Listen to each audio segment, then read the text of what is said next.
I have something that I need to get off my chest. It is so important to me. I know many of you follow this account for restaurant recommendations and where should we go for skiing and yada, yada, yada. Cool. But I built this account because I am irreverent and I don't see the world as a fixed reality. I think of it as dynamic and something that we can create something beautiful out of. And something that has been on my mind for the last couple of years has been emergent. And I had an epiphany and a moment of clarity yesterday that I need to share. And hopefully it'll be beautiful for you. We don't say grace anymore. And I mean this, a lot of people think of grace as a Christian prayer to a Christian God.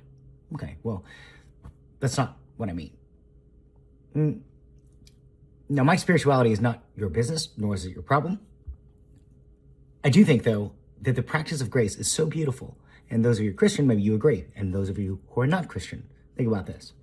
If we were to go to another country, let's say Egypt, and talk about God and thanking God, well, they're not thinking of the Christian God, right? And in that same way, when we talk about grace, just as God can have many permutations or interpretations, grace too does not have to be religious. And there's something that happens nowadays where the food comes out and we just dive right in. We just start eating. And there's somewhere between the food being placed and us eating, we're missing this opportunity multiple times a day, which is to express true, genuine gratitude, a moment of gratitude between ourselves and the people who prepare the food and the people who grew the vegetables and raised the animals to make the food.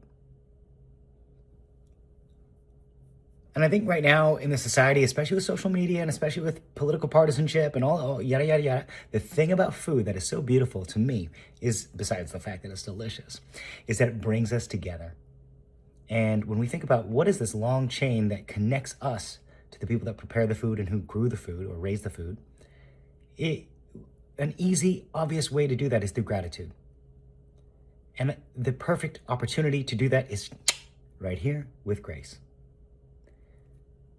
So I was gifted this blessing yesterday and I would like to share it with you. Hopefully it'll be helpful. It is a pleasure and a privilege to enjoy this meal together. And if solo, it is a pleasure and a privilege to enjoy this meal.